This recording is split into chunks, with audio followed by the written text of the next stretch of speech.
All right, so we are going to revise balance of payment. Firstly, what is balance of payment? बेटे balance हर country की दूसरी countries के साथ, rest of the world के साथ transactions होती हैं, ठीक है। तो उन इकोनॉमिक ट्रांजैक्शंस का हम एक रिकॉर्ड मेंटेन करते हैं, एक अकाउंटिंग स्टेटमेंट बनाते हैं जिसको हम कहते हैं balance of payments. So balance of payment is a systematic record or an accounting statement recording the economic transactions of a country with the rest of the world. Rest of the world के साथ हमारी transactions का एक record बनाया जाता है, एक accounting statement बनाई जाती है, उसको हम कहते हैं balance of payment. ठीक है, because it is a systematic record, तो क्या system है? First of all, it is based on the double entry system. Double entry system क्या कहता है कि हर ट्रांजैक्शन के दो एस्पेक्ट्स होते हैं, क्रेडिट एंड डेबिट. सो यहां पर भी जो भी हम ट्रांजैक्शंस रिकॉर्ड करेंगे क्रेडिट और डेबिट में आएगी, ठीक है. क्रेडिट में हम वो सारी ट्रांजैक्शंस लेते हैं which result in inflow of foreign exchange, क्योंकि BOP rest of the world के साथ की जो ट्रांजैक्शंस हैं उसका रिकॉर्ड है. तो रेस्ट ऑफ द वर्ल्ड के साथ जब हम ट्रांजैक्शन करते हैं तो वो फॉरेन एक्सचेंज की टर्म्स में आती है, ठीक है. तो कुछ ट्रांजैक्शंस ऐसी होती हैं जिसके करके फॉरेन एक्सचेंज का इनफ्लो होता है और कुछ ट्रांजैक्शंस में फॉरेन एक्सचेंज का आउटफ्लो होता है. तो all those transactions which result in inflow of foreign exchange they are recorded in credit side. इनको हम पॉजिटिव आइटम्स भी कह देते हैं. And all those transactions which result in outflow of foreign exchange that is recorded in debit side. These are also called as negative items. फिर इनका हम balance ले लेते हैं. Balance is difference between credit and debit. ठीक, अब balance of payment की जो ट्रांजैक्शंस हैं या बीओपी जो है हम दो पार्ट्स में बनाते हैं. Some transactions are recorded in current account of BOP and some transactions are recorded in capital account of BOP. What is the basis of classifying transactions? Anyone? On what basis do we classify the transactions? कि ये current account की transactions हैं और ये capital account की transactions हैं. What is the basis? वो transactions जिसके करके गवर्नमेंट या रेजिडेंट्स, बेटे ये जो ट्रांजैक्शंस है ये गवर्नमेंट भी करती है और रेजिडेंट्स भी करते हैं. तो कोई भी कर रहा है, चाहे वो पर्सन कर रहा है, इंडिविजुअल कर रहा है, कोई फर्म कर रही है या कोई गवर्नमेंट की एंटिटी कर रही है, अगर उस ट्रांजैक्शन के करके एसेट या लायबिलिटी स्टेटस उस रेजिडेंट के या गवर्नमेंट के एसेट और लायबिलिटी स्टेटस अफेक्ट नहीं हो रहा, then this transaction is recorded in current account. On the other hand, if the transaction affects asset or liability status of either the government or the resident, then it is recorded in capital account. ठीक है. So current account में पता चल गया वो transactions आती हैं जो रेजिडेंट या गवर्नमेंट के एसेट या लायबिलिटी स्टेटस को अफेक्ट नहीं करती हैं. इनको हम तीन कैटेगरीज में डिवाइड करते हैं. First is export and import of visible items, that is goods. इसको हम मर्केंडाइज अकाउंट भी कह देते हैं. So we all of us know that certain goods are exported from the country and certain goods are imported in India from other countries. तो अगर हम goods, visible items, ऐसी चीजें जिनको हम जो कि tangible हैं, which can be touched, which can be seen, चाहे वो garments हैं, चाहे वो tea है, चाहे वो crude oil है, चाहे वो silk है, jute है, agricultural products हैं, ठीक है. ये सारे products का अगर हम export करते हैं यानी हम फॉरेन कंट्रीज में इनको सेल ऑफ करते हैं तो हमें इन एक्सचेंज फॉरेन एक्सचेंज आएगी जिसको हम क्रेडिट साइड पे रिकॉर्ड करेंगे. Similarly there are certain goods which are imported from other countries जैसे कि हम क्रूड ऑयल इंपोर्ट करते हैं, अदर फैब्रिक्स, गारमेंट्स इंपोर्ट करते हैं, ज्वेलरी इंपोर्ट करते हैं, गोल्ड इंपोर्ट करते हैं। तो ये सारी आइटम्स जब हम इंपोर्ट करते हैं, टेंजिबल गुड्स इंपोर्ट करते हैं, तो हमें फॉरेन एक्सचेंज की पेमेंट करनी पड़ती है। So it is recorded in debit side of BOP. ठीक है, इन दोनों का डिफरेंस यानी export of goods minus import of goods is referred to as balance of trade. इसको हम क्या नाम देते हैं? balance of trade. So always remember, आपको MCQ में आ सकता है बेटे, बच्चे कंफ्यूज हो जाते हैं, बच्चे कहते हैं बैलेंस ऑफ ट्रेड क्या है, difference between exports and imports. No, it is difference between export of goods and import of goods only, यानी विजिबल आइटम्स का एक्सपोर्ट और विजिबल आइटम्स का इंपोर्ट का डिफरेंस बैलेंस ऑफ ट्रेड कहलाता है। Balance of payment और balance of trade में difference है। Balance of trade only refers to difference between export of visible items and import of visible items, whereas balance of payments is a wider term. It includes all the transactions which result in inflow or outflow of foreign exchange. ठीक है, so this is the first component of current account of BOP. Second component, export and import of invisible items. Invisible items are services. So of late, we have started importing and exporting services also. ठीक है, so services का export और import बहुत सालों से अब हो रहा है। सर्विसेज को हम दो कैटेगरीज में डिवाइड कर सकते हैं।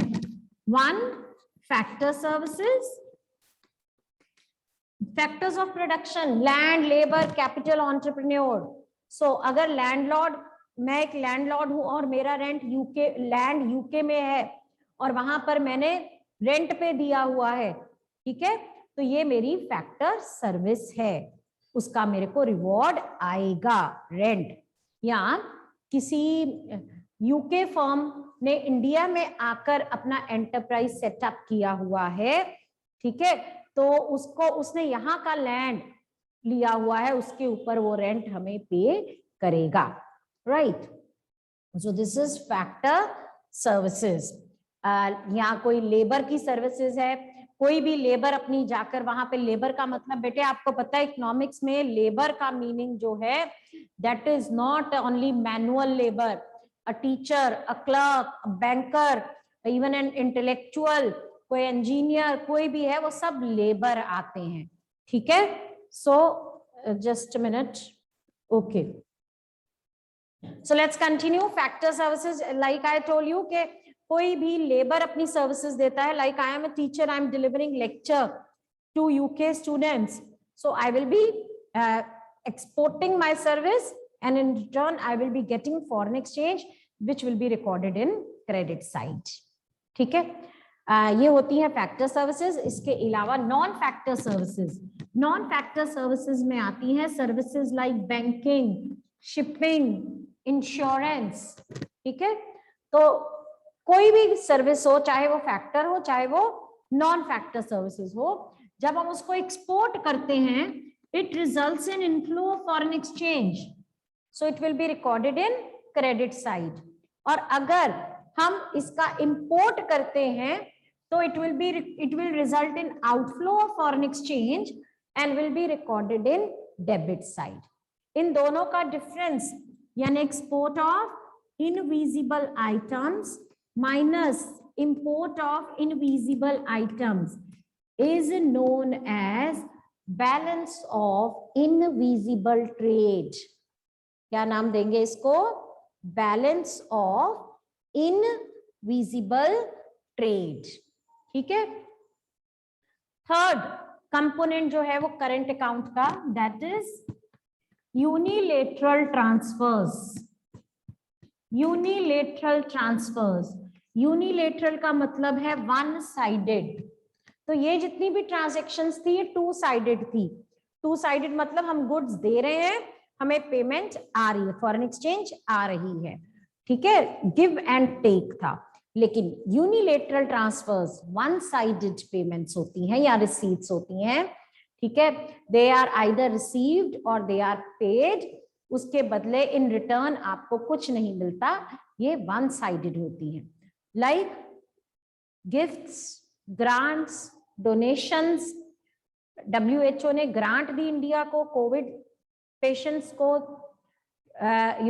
हेल्प करने के लिए, उसके बदले वो हमें ग्रांट आई, इनफ्लो आया फॉरेन एक्सचेंज का, उसको हम करंट अकाउंट में क्रेडिट साइड में रिकॉर्ड करेंगे, ठीक है, लेकिन इसके बदले हमारा कुछ नहीं गया। We have not given anything to WHO. So this is a unilateral transfer, one sided, ठीक है। इसी तरह remittances to and from abroad, आपके कजन ने आपको बाहर से पैसे भेजे, ये remittances from abroad है, ठीक है। So any unilateral receipt which results in inflow of foreign exchange will be recorded in credit side, and unilateral payment which result in outflow of foreign exchange, it will be recorded in debit side, or difference यानी unilateral transfer receipts minus unilateral transfer payments, इनका difference कहेंगे balance of unilateral transverse. ये तीनों balances को add कर दीजिए, आपके पास आ जाएगा balance of payment on current account, BOP on current account, या ये क्रेडिट, ये debit, credit minus debit would give you BOP on current account. So what is BOP on current account? It is balance of trade plus balance of invisible trade plus balance of unilateral transfers, ठीक है। So this was all about BOP on current account. Now let us see the another part of BOP which is known by the name of balance of payment on capital account, ठीक है। Balance of payment on capital account में बेटे वो transactions record की जाती हैं जो government या रेजिडेंस के एसेट या लायबिलिटी स्टेटस को अफेक्ट करती हैं। These are basically of two types. First is borrowings.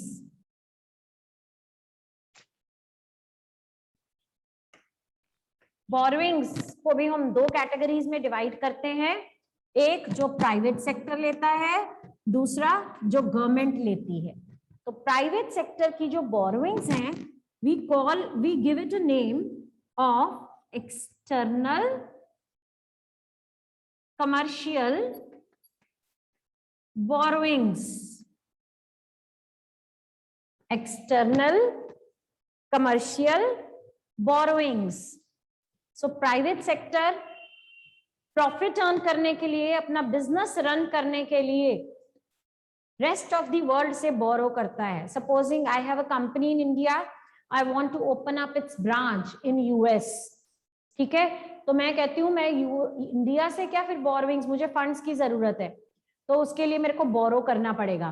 तो मैं इंडिया से बोरो करने की बजाय सोचती हूँ क्योंकि मेरे को US में ही अपनी ब्रांच सेटअप करनी है, तो क्यों ना मैं बोरोइंग्स US से ही ले लूं, ठीक है। अब जब मैं US से बोरोइंग्स लूंगी तो मुझे ये बोरोइंग्स के लिए क्या पे करना पड़ेगा? Rate of interest. I will have to pay interest on these borrowings. So what would be the rate of interest on that borrowings which is prevailing in the market? मुझे ये market rate of interest के ऊपर borrowings मिलेंगी, ठीक है, अगर मैं borrowings करती हूं तो इनफ्लो होगा, मेरी कंट्री में फॉरेन एक्सचेंज आएगी, it will result in inflow of foreign exchange, so it will be recorded in credit side. But I might also give the borrowings to rest of the world, जिसको हम lending का नाम भी दे सकते हैं, इसको आप borrowings and lendings भी लिख सकते हो। तो जब आप मनी lend out करते हो तो उससे क्या होगा, outflow होगा foreign exchange का, it will be recorded in debit side। ठीक है, दूसरी तरह की borrowings हैं जो कि गवर्नमेंट करती है, ठीक है, उसको हम कहते हैं एक्सटर्नल असिस्टेंस। एक गवर्नमेंट दूसरी कंट्री की गवर्नमेंट से बोरोइंग्स करती है। अब क्योंकि ये गवर्नमेंट अपने लेवल पे बोरोइंग कर रही है, गवर्नमेंट को कोई जरूरत होगी तभी वो दूसरी कंट्री से बोरो कर रही है, ठीक है। अब ये जो बोरोइंग्स उसको मिलती हैं वो कंसेशनल रेट ऑफ इंटरेस्ट पे मिलती हैं, यानी जो मैंने बोरोइंग्स ली थी, सपोज करो यूएस से ली थी, मेरे को 5% इंटरेस्ट पे करना पड़ा। अब मेरी गवर्नमेंट ने, इंडियन गवर्नमेंट ने यूएस गवर्नमेंट से बोरोइंग्स ली तो वो कंसेशनल रेट ऑफ इंटरेस्ट पे मिलेंगी, से 3% पे मिलेंगी, ठीक है। तो जब गवर्नमेंट बोरो करती है, इनफ्लो आता है, रिकॉर्डेड इन क्रेडिट साइड। जब गवर्नमेंट देती है, लेंड करती है, तो आउटफ्लो होता है, it will be recorded in debit side. Now, another type of transaction, economic transaction, which is recorded in BOP on capital account, that is foreign investment. So gone are the time when the only transaction between the countries would be of trade. Now, capital is also being traded. New firms, new enterprises are being set up in one country. Branches are set up by one company in another countries as well. So उसको हम बोलते हैं foreign investment, investment made in foreign countries or purchase of capital assets in other countries. बेटे foreign investment दो तरह की होती है, कौन कौन सी होती है? Anyone?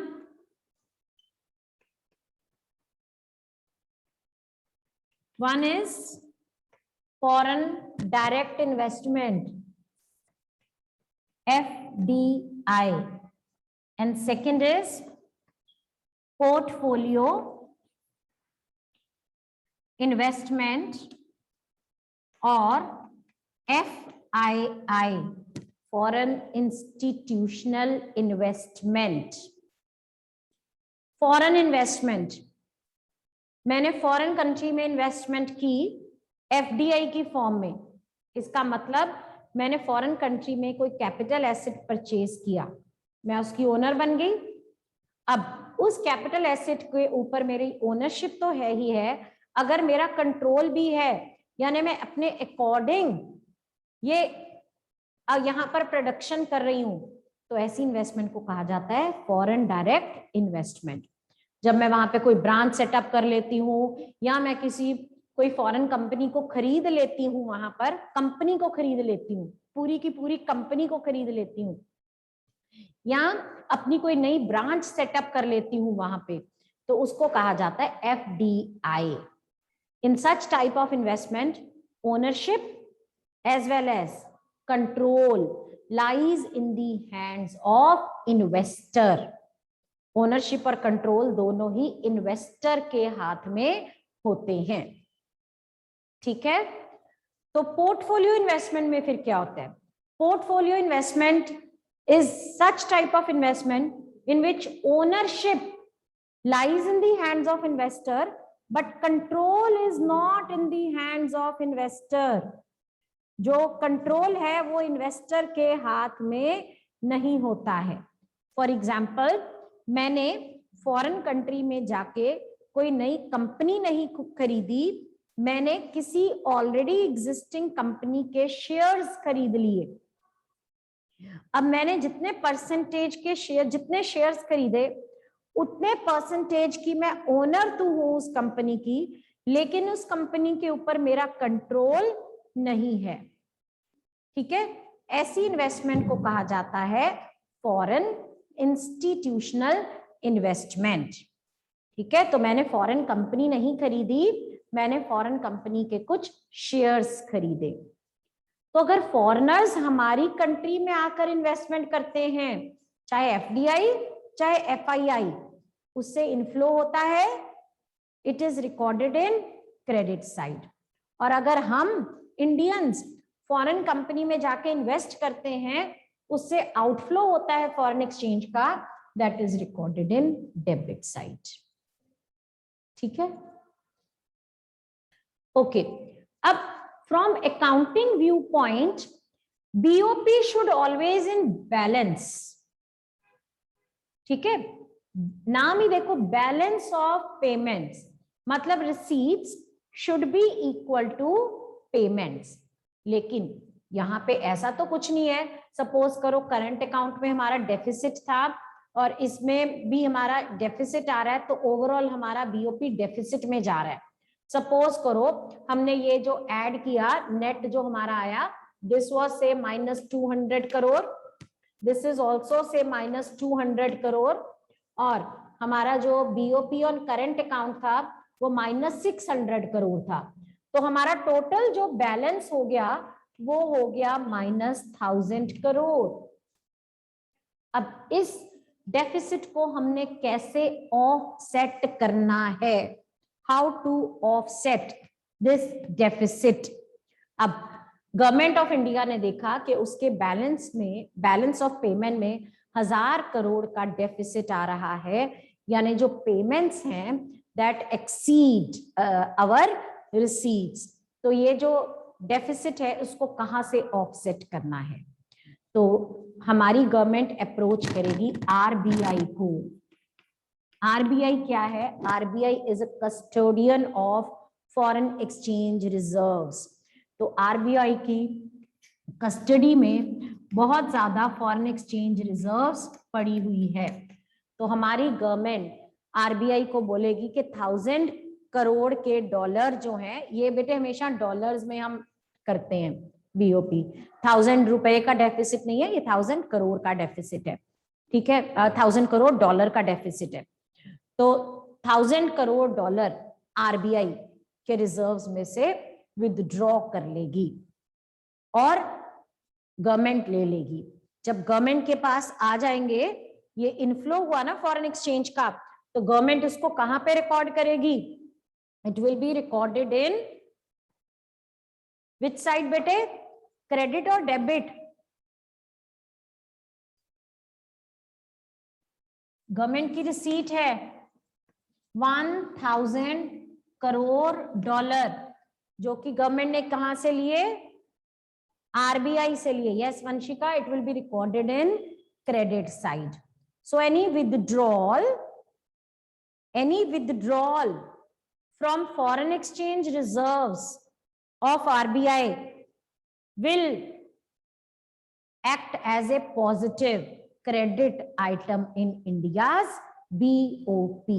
याद रखना है, आरबीआई के डिपॉजिट्स में विथड्रॉल हुआ और बीओपी के क्रेडिट साइड में आ गया। ठीक है, अब कई बार बीओपी सरप्लस में भी चला जाता है। लेट अस सपोज हमारा जो करंट अकाउंट था वो सरप्लस में था 1000 करोड़ के, ये डेफिसिट में जा रहा है 400 करोड़ का, तो ओवरऑल बैलेंस हमारा कितना हुआ? 600 करोड़। अब ये भी बैलेंस नहीं है ना, बैलेंस का मतलब credit minus debit should be equal to 0, but here the credit minus debit is equal to 600. So क्या करेंगे? हमने इसको 0 करना है। तो ये जो हमारे पास 600 करोड़ के डॉलर हैं, ये गवर्नमेंट ऑफ इंडिया आरबीआई को दे देगी। आरबीआई हमारा कस्टोडियन है फॉरेन एक्सचेंज रिजर्व्स का। ये 600 करोड़ इसके पोटली में चले जाएंगे। ठीक है, जब यहां पर चले जाएंगे तो इधर हम कहां रिकॉर्ड करेंगे? Debit side. डेबिट साइड आ गए, तो ये क्रेडिट, अब हमारा जो बैलेंस है वो क्या हो गया? 0 हो गया। 600 माइनस 600 0 हो गया। सो जब यहां पर डेबिट साइड में आइटम आई तो आरबीआई के रिजर्व्स के ऊपर क्या असर पड़ा?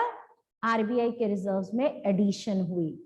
Any addition to foreign exchange reserves of RBI will be treated as a debit item in India's BOP. ठीक है, any addition to RBI's foreign exchange reserves will be treated as debit item in India's BOP, and any withdrawal from RBI's Jasdev, I don't mind explaining it, but you should know how to address a teacher. So, जो भी RBI से withdrawal होगा, ठीक है, RBI like I explained you last time जब मैंने explain किया था, मैंने आपको बताया था RBI is just like your mother, ठीक है, और government of India is like your father.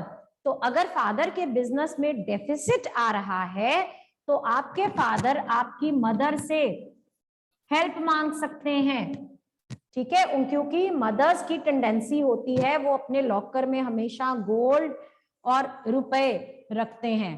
तो RBI is just like your mother. इसकी पोटली में डॉलर, फॉरेन एक्सचेंज रिजर्व सब कुछ पड़ा हुआ है. तो जब गवर्नमेंट ऑफ इंडिया को घाटा पड़ रहा है, फादर को घाटा पड़ रहा है, तो वो कहां से लेंगे? मदर से, यानी आरबीआई से लेंगे. तो आरबीआई के रिजर्व्स क्या हो जाएंगे? कम हो जाएंगे. और फादर की बीओपी में क्या आ जाएगी? ये क्रेडिट आइटम आएगी क्योंकि इनफ्लो हो रहा है. So any withdrawal from RBI's foreign exchange reserves will be treated as credit item, positive item in India's BOP. अब कल को अगर फादर का बिजनेस खूब प्रॉफिट में जा रहा है, अब उनको प्रॉफिट हो रहा है, तो वो 600 करोड़ रुपए अपने यहां से निकाल के किसको दे देंगे? मदर को दे देंगे, यानी आरबीआई को दे देंगे. तो आरबीआई के फॉरेन एक्सचेंज रिजर्व में एडिशन हो गई और इंडिया के बीओपी में यानी कि फादर के अकाउंट में ये 600 रुपए निकल गए, माइनस हो गए, डेबिट आइटम आ गई. Is it clear? ठीक है, so that's all for today.